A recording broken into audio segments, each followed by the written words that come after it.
When you survive the unthinkable, the journey doesn't end with survival. It begins with meaning making, with choosing to become what the world once failed to be for you. Welcome back to part 2 of my conversation with Jerome Elam, the president and CEO of the Trafficking in America Task Force. He's a survivor, a warrior, and a relentless advocate for the most vulnerable among us. This is not an easy conversation, but it is a necessary one. And if you've made it this far, I want to thank you for your courage in listening. If you haven't yet listened to part 1, I encourage you to do so before continuing here. In the second half of our conversation, we go deeper into Jerome's mission, what it means to reclaim purpose after profound trauma, the systems that fail our children, and the power of choosing to lead with integrity, even after unspeakable betrayal. Also, today's episode contains sensitive content, including discussions of trauma, suicide, and child sexual abuse. If these topics may be distressing to you, please prioritize your well-being and consider whether this is the right time to listen. Resources for support are available in our show notes. Please take care of yourself. Okay, let's get started. This is the Shobukai Shift. We talk a lot about girls being trafficked, and there's lots of numbers, but you've been at the forefront of bringing boys into the conversation because of your experience. Boys, as you said at the top, they suffer in silence. They're often uncounted, unseen, unsupported. There's stigma, shame there, and potentially even confusion. I just saw a news story pop up, and I think it was in Florida, where a teacher actually was involved in a student and ended up bearing that student's child, and she went to prison. But I could imagine that there's a very different bias for little girls than boys. And what should we know about what's different about boys' experience that society still isn't grasping? We've come a long way, but maybe there's still more work to do. That's a great question, you Mary. I think unfortunately, what we see historically is that when you have a boy being molested by an older woman, it's seen as a rite of passage. Yeah. And it's not seen as a crime, which it is. So I think we need to reframe how we view this whole thing, that anybody who under the age of 18 that's being taken advantage of by an adult, they're being molested and groomed.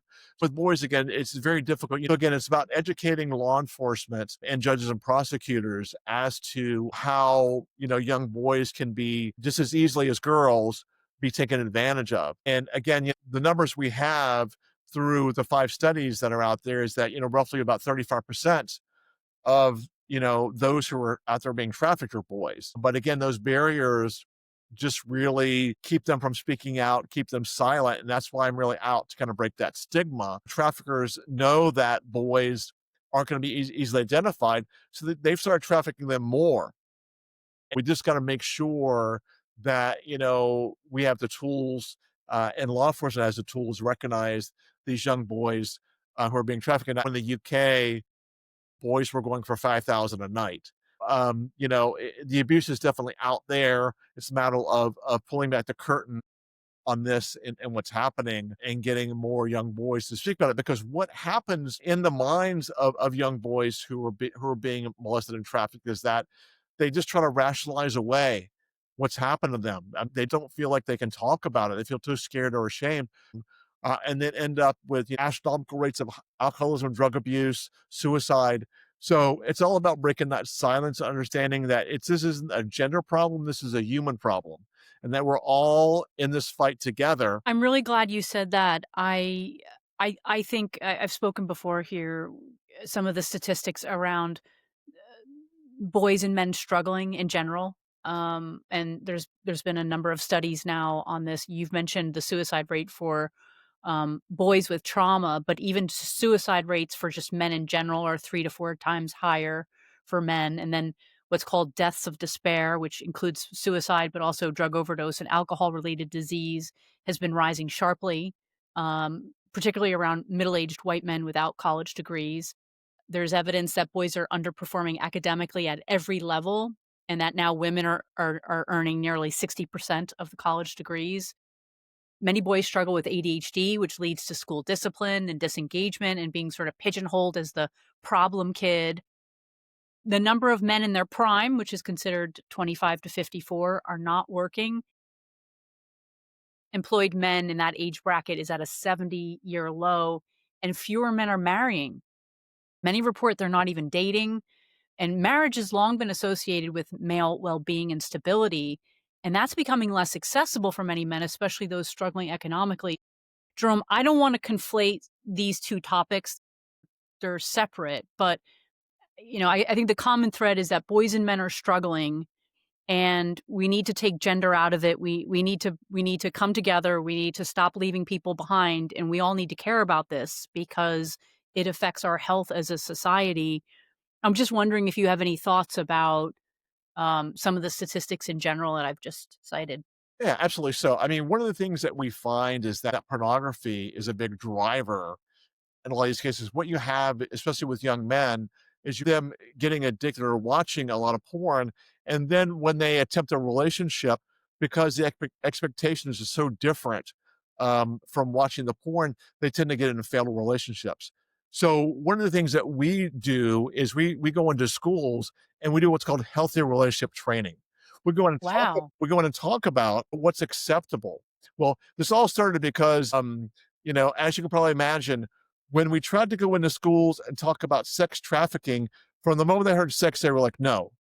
Yeah. So, so we started doing healthy relationship training. So we talk about, what should you expect in a relationship? Also, what should your family environment be like? We get so many disclosures from kids who don't really understand what's happening to them is wrong. But when you go and lay it out for them and say, you shouldn't be molested, they really begin to disclose what's going on. So it's about getting them to understand how to pursue a relationship in a healthy way, redefining how men approach women, and make sure they do it with respect and lay a foundation for a relationship, and not go in thinking that this is just going to be like it was in the porn video, because it's not. So again, it's about education and awareness, and getting society to shift away from those narratives that just promote sex and violence, and really don't focus on the incredible benefits of marriage and a relationship with someone who you love and care about very deeply, and how that can really transcend anything else that you could ever imagine. So we're giving people, models, who emphasize the fact that, being a good father is one of the greatest things in the world. For me, being a father is the most important job I could ever have. God, we can't keep letting young men, especially, herded down this particular path where there's this endless pursuit of fulfillment they can never achieve. I hear you fighting this on two fronts. You're fighting this through legislation. There is some damaging effects to what has now become unfettered access to content without any context or training or teaching, as you're describing. And also there is this dopamine, there's this other effect that they're getting that they don't understand. It's short-circuiting their desire for connection and love and understanding and social connection, and they just want this hit of dopamine in gaming or in pornography, as you're saying. And Dr. Jonathan Haidt has written a lot about it. But as we start to see an entire generation that has grown up with this being the norm and this environment, what does that look like at 45, 50, 60 years old? And it feels like it's a path toward loneliness and desperation, which might then bring up other sorts of coping mechanisms and behaviors which will be harmful to themselves and maybe others. So this behooves all of us to care about, to help create a healthy next generation. It is true. And we both know that there's been studies done that being on social media just strips the compassion away from people, that people are more prone to be cruel and uncaring behind an avatar than they are to someone's face. And I always say that we have to really take steps to make sure that we don't lose the ability to interpret body language, the ability to talk to somebody face to face, and really express ourselves in a constructive way, that's very civil and productive. and don't get so caught up in social media that you lose touch with reality. Because I think it really, like you say, is creating a generation that's going to really have a lot of issues they struggle with, as they get older.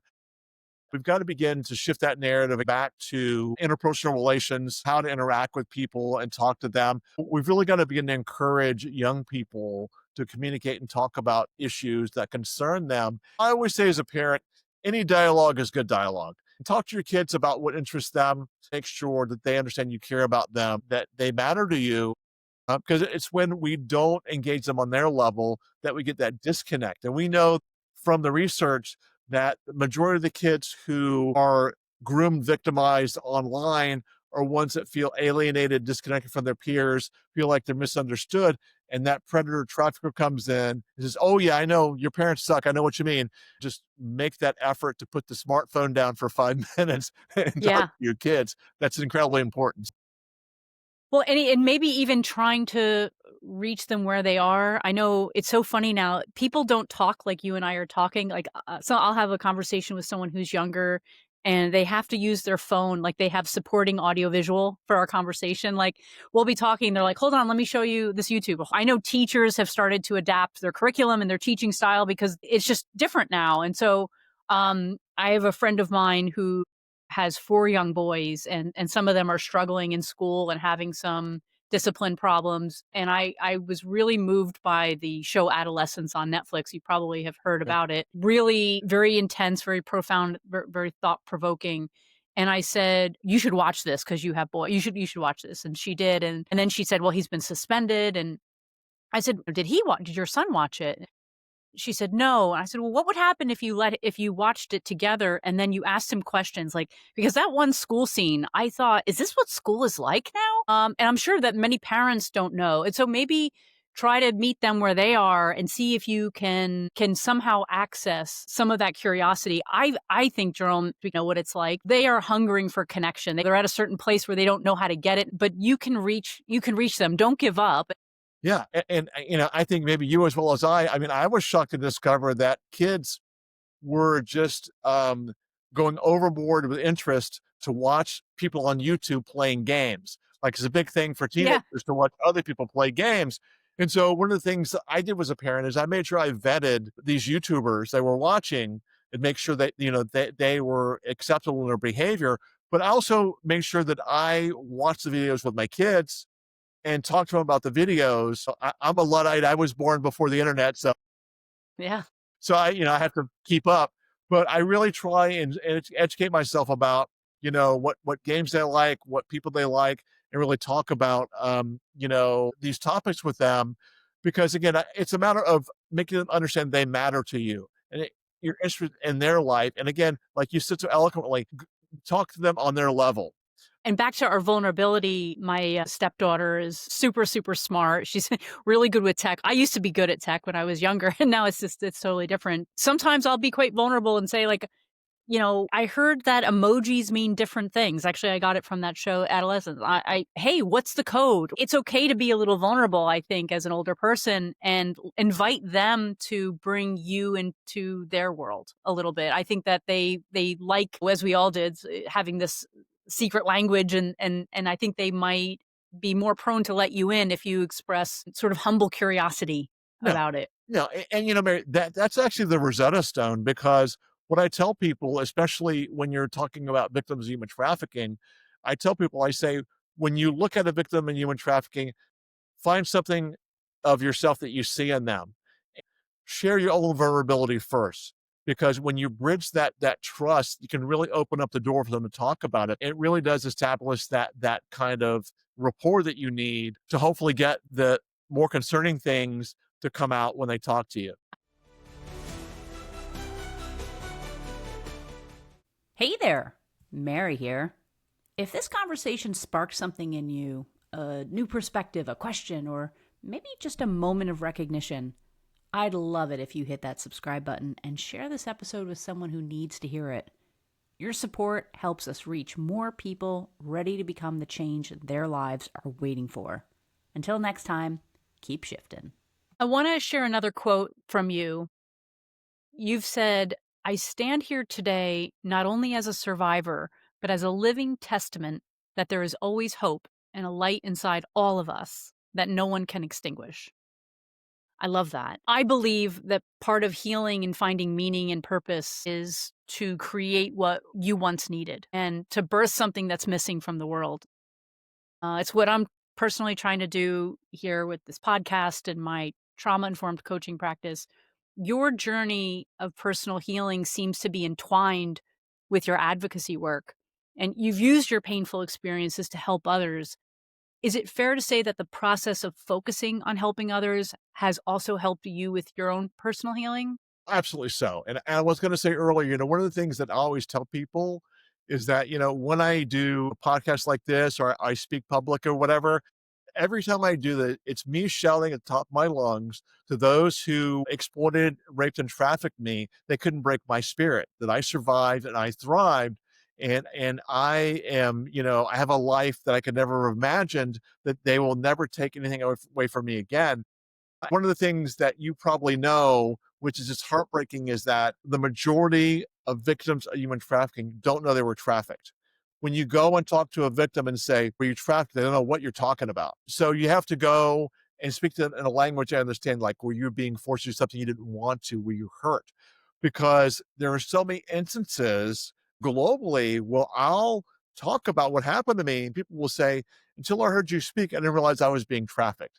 Because number one is that minimization, but it's also that lack of education around the world about what trafficking is. I'm grateful that I can kind of be out there, talking about my story so people can really relate to, their own trauma and not minimize, but own it and begin to recover from it. That's wonderful. There's quote from Leonard Cohen that says there's a crack in everything, and that's how the light gets in. And I think as trauma survivors, when we start to transcend what happened to us and use it as strength and fuel, as you're describing, having done, it becomes our superpower. And I mean, everything about you, Jerome, you're an incredible testament to this kind of powerful transformation. Again, just another quote from you.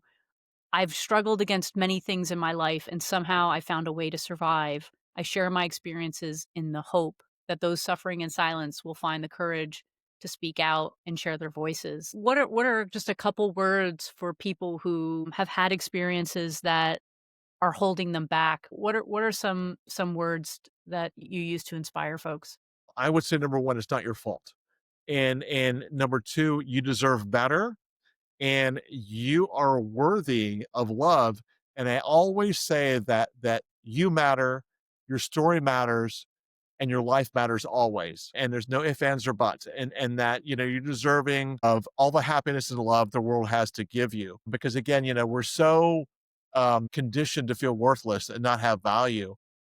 In my own personal journey, I like to say that what happened to me as a child will always be a part of me, but will no longer define me. It doesn't define me at all, period. Because again, those of us, like you, when these things are always going to be there, but we've overcome them and gotten the tools to really be self-actualized and live the lives we're always meant to live. Well, you are inspiring, and everything that you're doing, and just again watching this documentary and reflecting on where we've come from. I know we are facing some real challenges. This is a profoundly difficult topic to deal with and to absorb the enormity of. But I do feel hopeful talking to you and seeing factually what you've actually done and to move the needle in advocacy and education. You've said, and this is the last quote I'll share. You've written so well. I love reading what you write, and so many things are so inspiring. But the last thing I'll say, you've said, "quote It is only by the courage of sheer numbers that the system can be changed permanently, and what we are seeing now is a gathering crowd in the Tahrir Square of humanity's conscience and a rising voice for change." Are you hopeful, Jerome? Oh, I am. I'm always hopeful. I mean, hope is the one thing that we all have inside us. Hope can be like a set of car keys we lost. You may not find them immediately. If you look around, you can always find it. But hope is what drives us, it what defines us. And I think, there's always hope. And I know that together, we can make the world a better place. and that all of us have the ability to be the change the world needs. We can start right this second and do that right away. Oh, I love that. And I don't know if you knew, but the tagline for the podcast is "You are the change you and the world are waiting for." And so I feel like your story is just a beautiful example where you created something that you as a child needed that didn't exist, and now you are coming to the rescue for so many others.